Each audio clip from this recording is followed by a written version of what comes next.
جھکتے ہیں جہاں شاہ بھی تیرا وہ آستان، جھکتے ہیں جہاں شاہ بھی۔ السلام علیکم ورحمۃ اللہ وبرکاتہ۔ الحمدللہ نحمده ونستعینه ونستغفره ونؤمن به ونتوکل علیہ ونعوذ باللہ من شرور انفسنا ومن سیئات اعمالنا، من یهده اللہ فلا مضل له ومن یضللہ فلا ہادی له، ونشهد ان لا الہ الا اللہ وحدہ لا شریک له، ونشهد ان سیدنا وسندنا وحبیبنا وشفیعنا ومولانا محمدا عبدہ ورسولہ صلی اللہ علیہ وعلا آلہ واصحابہ وسلم۔ اما بعد فاعوذ باللہ من الشیطان الرجیم، بسم اللہ الرحمن الرحیم، وما خلقت الجن والانس الا لیعبدون، صدق اللہ العظیم۔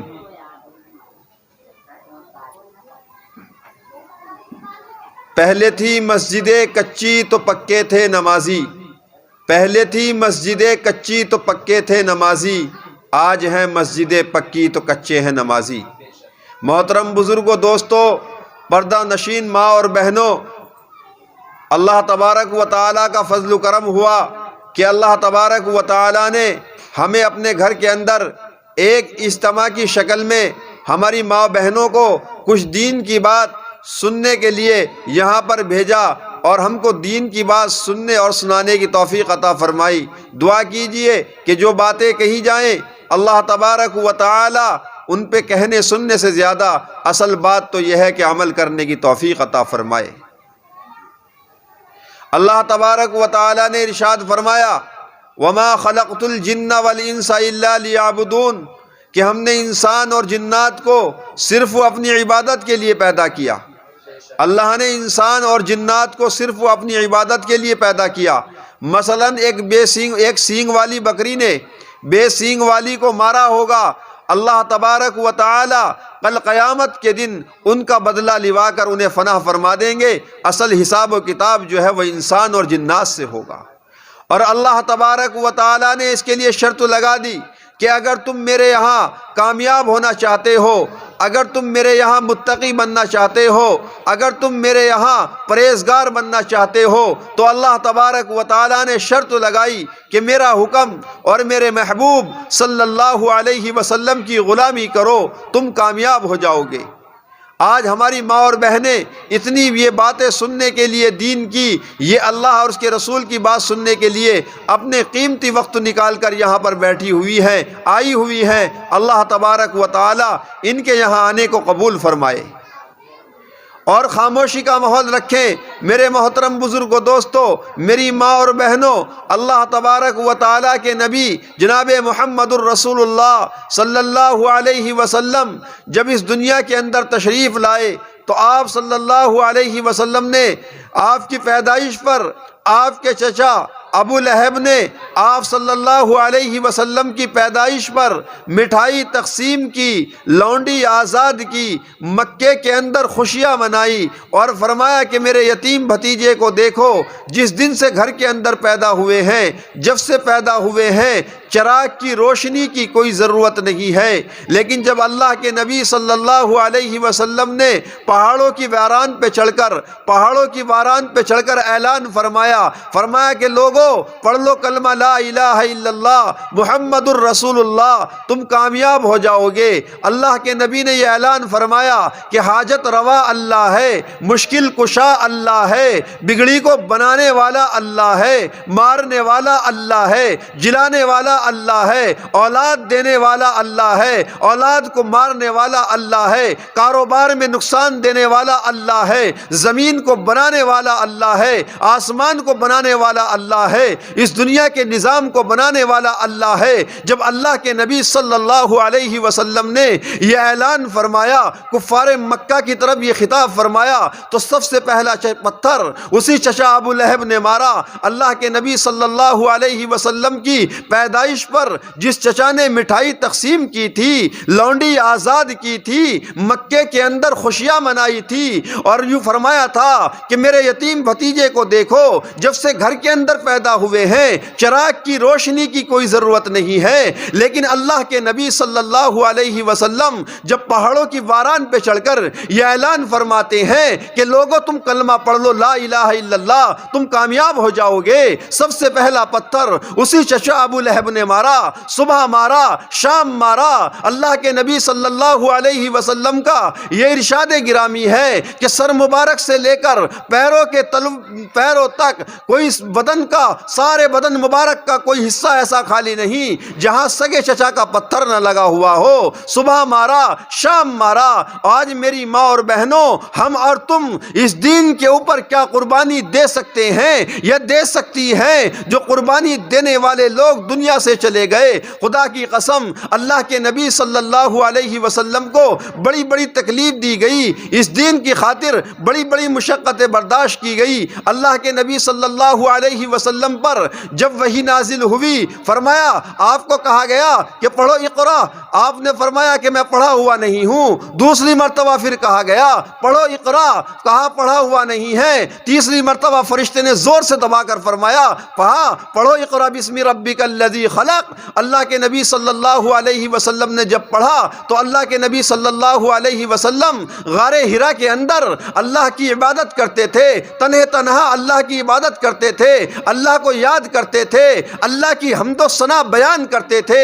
اللہ کے نبی صلی اللہ علیہ وسلم پر پہلی مرتبہ وحی نازل ہوئی تو آپ صلی اللہ علیہ وسلم کی طبیعت زیادہ خراب ہوتی ہے، آپ گھر تشریف لے آتے ہیں۔ حضرت خدیجۃ الکبریٰ رضی اللہ تعالی عنہا جو اللہ کے نبی صلی اللہ علیہ وسلم کی بیویوں میں سب سے پہلی بیوی ہیں، حضرت خدیجہ کے پاس آ کر کہنے لگے خدیجہ میری طبیعت خراب ہے، میری طبیعت زیادہ خراب ہے، خدیجہ مجھے کپڑا اڑا دو، خدیجہ مجھے چادر اڑا دو، مجھے اپنی جان کے جانے کا خطرہ معلوم ہوتا ہے۔ حضرت خدیجۃ الکبریٰ رضی اللہ تعالی عنہا جو اللہ کے نبی صلی اللہ علیہ وسلم کی اہلیہ ہیں، ہم سب کی ماں ہیں، حضرت خدیجۃ الکبریٰ نے آپ کو چادر اڑائی اور کہنے لگی میرے محبوب صلی اللہ علیہ وسلم اللہ آپ کو ضائع نہیں کرے گا، آپ تو بیواؤں کا خیال رکھتے ہیں، آپ تو یتیموں کا خیال رکھتے ہیں، اللہ آپ کو ضائع نہیں کرے گا۔ تسلی بھی دے رہی ہیں اور دل میں گھبرا بھی رہی ہیں کہ کیا طبیعت خراب ہوئی۔ حضرت خدیجۃ الکبریٰ رضی اللہ تعالی عنہا اللہ کے نبی صلی اللہ علیہ وسلم کو اپنے چچیرے، اپنے چچا زاد بھائی ورقہ بن نوفل کے پاس لے جاتی ہیں اور لے جا کر کہتی ہیں کہ بھائی جان میرے آپ صلی اللہ علیہ وسلم کو دیکھیے کیا ہوا، آپ کی طبیعت زیادہ خراب ہے۔ ورقہ بن نوفل حضرت خدیجۃ الکبریٰ کے چچا زاد بھائی تھے، 100 سال سے بھی زیادہ عمر ہو چکی تھی، اور ورقہ ابن نوفل نے اللہ کے نبی صلی اللہ علیہ وسلم سے آپ کی بات سنی کہ کیا ماجرا پیش آیا تو ورقہ ابن نوفل سن کر رونے لگا اور کہنے لگا خدیجہ تم مکہ کے کسی رئیس کی بیوی نہیں ہے، خدیجہ تم مکے کے کسی سردار کی بیوی نہیں ہے، خدیجہ تم مکے کے اندر کیسے ایسے ویسے آدمی کی بیوی نہیں ہے، اے خدیجہ تو دو جہان کے سردار کی بیوی ہے، آخری نبی الزما کی بیوی ہے۔ ان پہ قرآن نازل ہوا، ان پہ قرآن اترنا شروع ہو گیا، قرآن نازل ہونا شروع ہو گیا۔ حضرت خدیجہ سے ورقہ بن نوفل یہ بات کہہ کر رونے لگتا ہے اور کہنے لگتا اے خدیجہ میری عمر 100 سال سے بھی زیادہ ہو گئی ہے، کاش میں اس زمانے کو پاتا، کاش وہ زمانہ ہوتا کہ جب لوگ انہیں پتھر مارتے، جب لوگ انہیں ستاتے، جب لوگ ان کو گالیاں دیتے، اس وقت میں ان کی مدد کرتا۔ حضرت خدیجہ سے کہنے لگی، حضرت خدیجہ کہنے لگی اے میرے چچا زاد بھائی ورقہ بن نوفل کیا لوگ ان کو پتھر ماریں گے، کیا لوگ انہیں ستائیں گے؟ فرمایا ہاں خدیجہ اسلام ایسی کڑوی چیز ہے جب دین کی دعوت دیں گے تو لوگ ان کو پتھر ماریں گے۔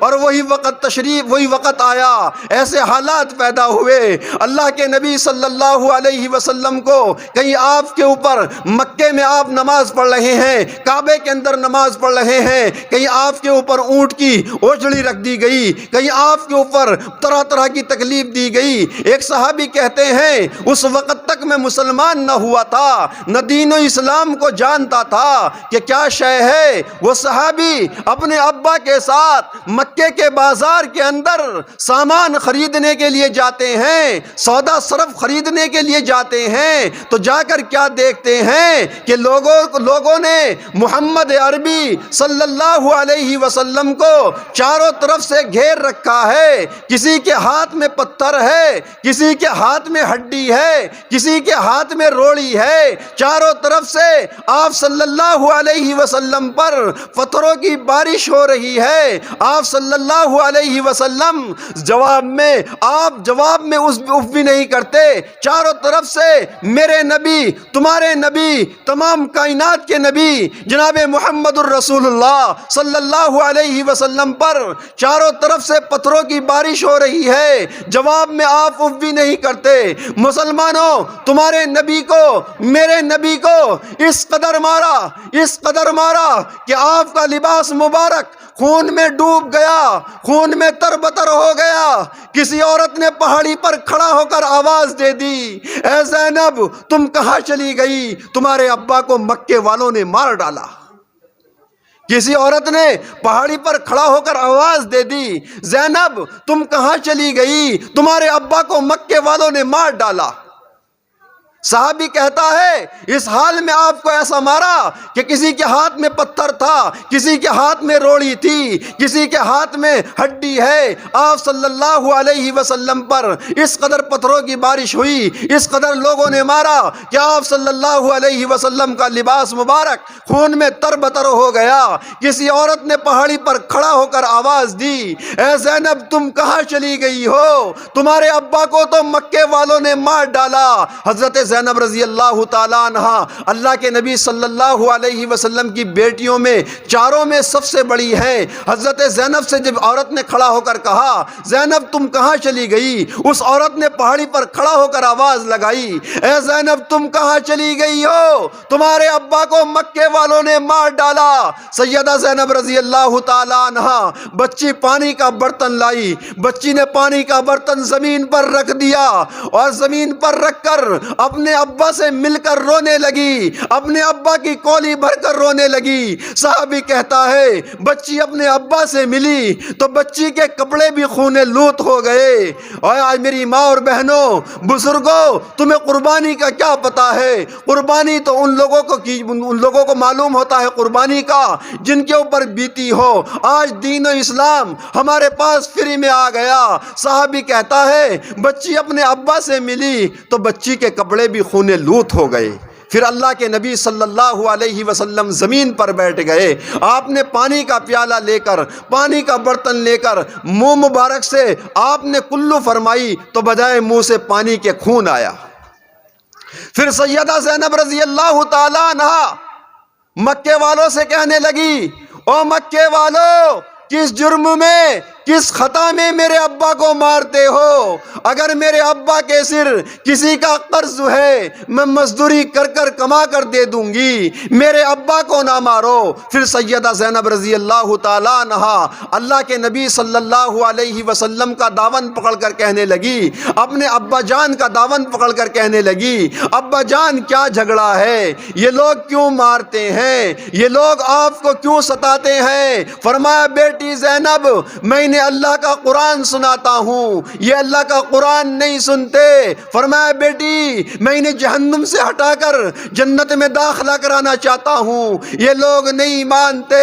حضرت زینب کہنے لگی ابا جان یہ نہیں سنتے تو کوئی بات نہیں، آپ گھر تشریف لے چلیں، چھوٹی بہن رقیہ موجود ہیں انہیں قرآن سنانا، ام کلثوم موجود ہیں انہیں قرآن سنانا، چھوٹی بہن حضرت فاطمہ الزہرا رضی اللہ تعالیٰ عنہ موجود ہیں، آپ انہیں قرآن سنائیں۔ فرمایا امی جان حضرت خدیجہ الکبریٰ رضی اللہ تعالیٰ عنہ موجود ہیں، آپ انہیں قرآن سنانا۔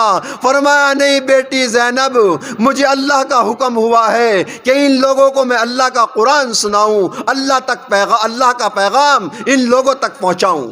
میری ماں اور بہنوں، تم اور ہم کیا قربانی دے سکتے ہیں؟ صحابہ اکرام پہ ایک دور آیا کہ 8 دن گزر گئے، پانی کے بوند بھی پینے کو نہ ملی۔ پانی کی بوند کیسی ہوتی ہے؟ حضرت جابر رضی اللہ تعالیٰ عنہ فرماتے ہیں ایک مرتبہ ہم اللہ کے راستے میں نکلے ہوئے تھے، اللہ کے دین کے لیے قربانی دینے کے لیے نکلے ہوئے تھے۔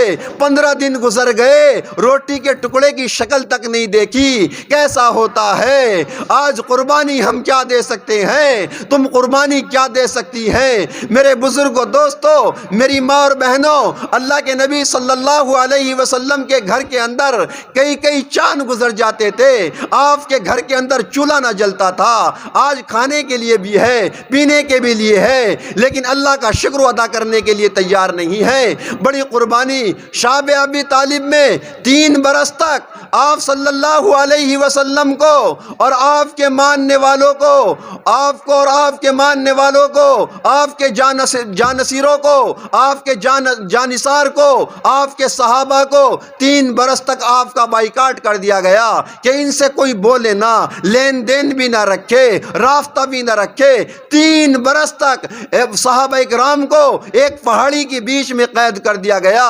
خدا کی قسم، مکے کے چودھری لوگ مکھن کھایا کرتے تھے، مکے کے لوگ دیسی گھی کھایا کرتے تھے، گوشت، سبزیاں، ترکاریاں کھایا کرتے تھے، اور آپ صلی اللہ علیہ وسلم کے چاہنے والے، آپ کے صحابہ، آپ کی صحابیات، آپ کی بیٹیاں، آپ کی بیویاں درختوں کے پتے چبایا کرتی تھیں۔ آپ کے ماننے والے، ایک وقت وہ بھی آیا کہ جب صحابہ اکرام کو کچھ کھانے کو نہ ملا، اور صحابیات کو جب کھانے کو نہ ملا، پینے کو نہ ملا، اور 8 دن گزر گئے، درختوں کے پتے بھی چبانے کو نہ ملے، تو ماں کی چھاتیوں سے دودھ اترنا بند ہو گیا۔ صحابہ نے اور صحابیات نے جب بھوک کھانے کو نہ ملا، پینے کو نہ ملا، ماں کا دودھ اترنا بند ہو گیا، تو صحابہ نے اور صحابیات نے اپنے بچوں کو اتنی لمبی زبان نکال کر اپنے سامنے اپنی گود میں دم توڑتے ہوئے دیکھا۔ کسی صحابی نے یا کسی صحابیات سے یہ نہیں سنا ہوگا تاریخ میں، کسی صحابی نے یا صحابیات نے یوں کہا ہو کہ ہمارے بچے دین کی وجہ سے مر رہے ہیں یا اسلام کی وجہ سے مر رہے ہیں۔ قربانی دینے والے لوگ دنیا سے تشریف لے گئے۔ اللہ کے نبی صلی اللہ علیہ وسلم بڑی مشقتیں برداشت کرتے تھے۔ اللہ کے نبی صلی اللہ علیہ وسلم قربانیاں دیتے تھے۔ آپ کے صحابہ اکرام نے قربانی دی، اللہ کے نبی نے بڑی مشقتیں برداشت کی اور اس دین کی خاطر سب کچھ قربان کر دیا۔ اللہ کے نبی صلی اللہ علیہ وسلم کے صحابہ جان نثار حضرت ابو بکر صدیق رضی اللہ تعالیٰ عنہ نہیں بلکہ حضرت عمر فاروق رضی اللہ تعالیٰ عنہ دوپہر کے وقت مسجد نبوی کے اندر بیٹھے ہوئے ہیں۔ حضرت ابو بکر آئے اور کہنے لگے فاروق کیا حال ہے؟ کہنے لگے 2 دن کی بھوک نے بےتاب کر دیا۔ حضرت ابو بکر کہنے لگے اپنا بھی یہی حال ہے، 3 دن کی بھوک نے تنگ کر دیا۔ بعد میں اللہ کے نبی صلی اللہ علیہ وسلم تشریف لے آئے، آپ نے ان حضرات سے وجہ معلوم کی، انہوں نے بتا دیا تو اللہ کے نبی صلی اللہ علیہ وسلم نے فرمایا اے ابو بکر آج تیرے نبی کا 5 دن کا فاقہ ہے، 5 دن سے کچھ نہیں کھایا، کمزور ہو۔ آپ صلی اللہ علیہ وسلم نے فرمایا کہ تیرے نبی نے 5 دن سے کچھ نہیں کھایا۔ پھر یہ تینوں حضرات حضرت ابو ایوب انصاری رضی اللہ تعالیٰ عنہ کے مکان پر تشریف لے گئے۔ تو پتہ چلا جب مکان پہ تشریف لے گئے تو پتہ چلا کہ ابو ایوب انصاری رضی اللہ تعالیٰ عنہ مکان پہ تشریف نہیں رکھتے۔ جب فرمایا کہ مکان پہ تشریف نہیں رکھتے تو میرے محترم بزرگ دوستو، ہمارے جیسا تمہارے جیسا تھوڑا ہی تھا۔ ابو ایوب انصاری کی گھر والی کہنے لگی کہ آپ تشریف لائیں، اگر گھر والا نہیں تو گھر والی تو ہے، کھانا بنا کر سامنے لایا گیا۔ آپ نے ایک روٹی پر سالن رکھتے ہوئے ارشاد فرمایا کہ 5 دن کا تو میرا فاقہ ہے، نہ جانے میری بیٹی فاطمہ کا کئے دن کا فاقہ ہوگا، پہلے یہ روٹی اس میری بیٹی فاطمہ کو پہنچا کر آؤ۔ تو قربانی دی، قربانی دین کی خاطر مشقتیں برداشت کی۔ اللہ کے نبی صلی اللہ علیہ وسلم کی خدمت میں ایک مسافر آیا، بوڑھا مسافر ہے کافر، اور یوں کہنے لگا کہ میں آپ کو بھی نہیں مانتا۔ وہ مسافر کہنے لگا آپ کو بھی نہیں مانتا، آپ کی نبوت کو بھی نہیں مانتا۔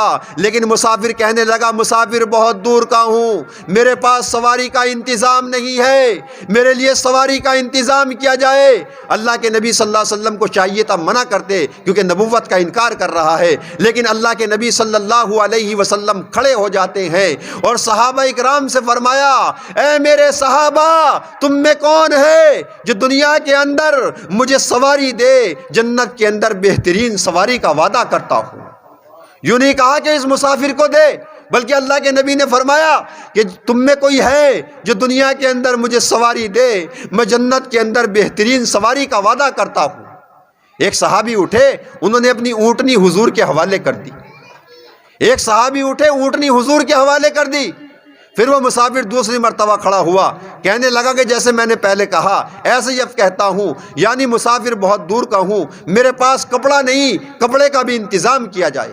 اللہ کے نبی صلی اللہ علیہ وسلم دوسری مرتبہ کھڑے ہو گئے اور صحابہ اکرام سے فرمایا اے میرے صحابہ، تم میں کون ہے جو دنیا کے اندر مجھے کپڑا دے، میں جنت کے اندر بہترین اعلیٰ درجے کے جوڑے کا وعدہ کرتا ہوں۔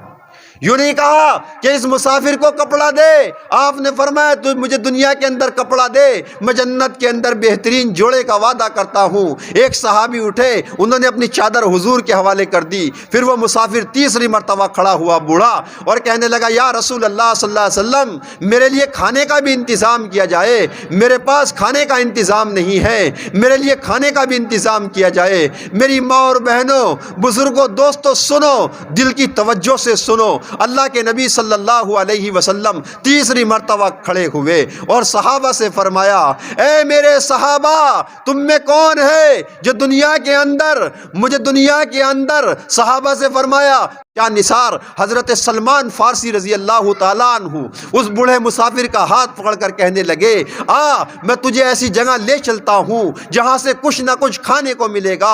اور اس بوڑھے مسافر کا ہاتھ پکڑا اور فاطمۃ الزہرا کے مکان پہ تشریف لے گئے اور جا کر آواز دی، جا کر صدائے دی یا اہل بیت رسول اللہ، اے پیغمبر کی بیٹی، تمہارے ابا کا مہمان آیا ہے، ان کے لیے کھانے کا کوئی انتظام کر دیا جائے، کھانے کا بندوبست کر دیا جائے۔ جب حضرت فاطمہ نے یہ آواز سنی کہ تمہارے ابا کا مہمان آیا ہے، کھانے کے لیے انتظام کیا جائے، حضرت فاطمہ الزہرا رضی اللہ تعالیٰ عنہا نے پردے کے اندر سے آواز پکاری اور یوں کہا اے میرے ابا کے مہمان کو لانے والو، اے میرے ابا کے مہمان کو لانے والو، اے میرے ابا کے مسافر کو لانے والو، میرے حسن حسین کو دیکھو، میرے بچے باہر کھیل رہے ہیں، بھوک کی وجہ سے ان کے چہرے مرجھائے ہوئے ہیں، ان کے چہرے مرجھائے ہوئے ہیں، بھوک کی وجہ سے ان کا 3 دن کا فاقہ ہے۔ ہاں اگر میرے ابا کے مہمان کو لائے ہو، اگر میرے ابا کے مہمان کو لائے ہو، اگر اللہ کے نبی کے مہمان کو لائے ہو تو میں واپس نہیں بھیجوں گی، جاؤ میری چادر لے جاؤ، یہودی شمون کے یہاں گرمی رکھ آؤ، آٹا غلہ رشن لے آؤ، اور میں اپنے ابا کے مہمان کو کھلا کر کھانا بھیجوں گی، مہمان رسول کو کھانا کھلا کر بھیجوں گی۔ یہودی شمون کے پاس جب چادر پہنچتی ہے، اس نے اپنی کتاب کے اندر پڑھ رکھا تھا نبی کی بیٹی کی چادر آئے گی، اس طریقے سے یہودی کے پاس کھڑا ہو گیا، کہنے لگا کہ وہ میں ہی نکلا، اس نبی کے پاس لے چل، کہیں پلیتی میں کفر کی حالت میں موت نہ آ جائے۔ اس طریقے سے اکرام کرنا سیکھا۔ وقت بہت ہو گیا، وقت کی قلت ہے، میری ماں اور بہنوں، بزرگوں، آج ہمیں دین کی خاطر مشقتیں برداشت کرنے کا کوئی موقع نہیں ہے۔ اللہ کے دین کے لیے مشقتیں برداشت کرو، اللہ کے دین کی خاطر قربانی دو، یقیناً تم کامیاب ہو جاؤ گی۔ اللہ کے نبی صلی اللہ علیہ وسلم نے جس وقت مسجد نبوی کو بنانے کا ارادہ فرمایا، آپ علیہ الصلاۃ والسلام نے 2 یتیم بچوں کی شروع میں زمین خریدی جن کا نام سہل اور سہیل تھا۔ صحابہ اکرام سے فرمایا اے میرے صحابہ، تم میں کون ہے جو اس کی قیمت دے؟ حضرت ابو بکر صدیق رضی اللہ تعالیٰ عنہ اٹھتے ہیں، اپنی جیب خاص سے 10 دینار نکال کر اللہ کے نبی صلی اللہ علیہ وسلم کی خدمت عالیہ میں حاضر کرتے ہیں اور آ کر عرض کرتے ہیں، اور اللہ کے نبی صلی اللہ علیہ وسلم کی خدمت میں حضرت ابو بکر صدیق رضی اللہ تعالیٰ عنہ 10 دینار آ کر آپ کی خدمت میں حاضر کرتے ہیں۔ آپ نے ارشاد فرمایا ابو بکر، جب تک لوگ مسجد کے اندر نماز پڑھتے رہیں گے، ذکر خیر کرتے رہیں گے، اللہ اللہ کی صدائیں بلند کرتے رہیں گے، تم رہو یا نہ رہو اللہ اس کا ثواب تم کو برابر عطا فرماتے رہیں گے۔ تو ایمانداری سے بتاؤ، جہاں مسجد کعبہ کے اندر ایک نماز پڑھنے پر 1,00,000 نمازوں کا ثواب ملتا ہے، اور اللہ کے نبی کی مسجد کے اندر، مسجد نبوی کے اندر ایک نماز پڑھنے سے 50,000 نمازوں کا ثواب ملتا ہوگا۔ جنہوں نے زمین خرید کر دی ہوگی کتنا ثواب ملتا ہوگا۔ جہاں مسجد اللہ کا گھر ہے، مدارس رسول اللہ کے گھر ہیں، یہ دین کی جڑیں ہیں، دین کی شاخیں ہیں۔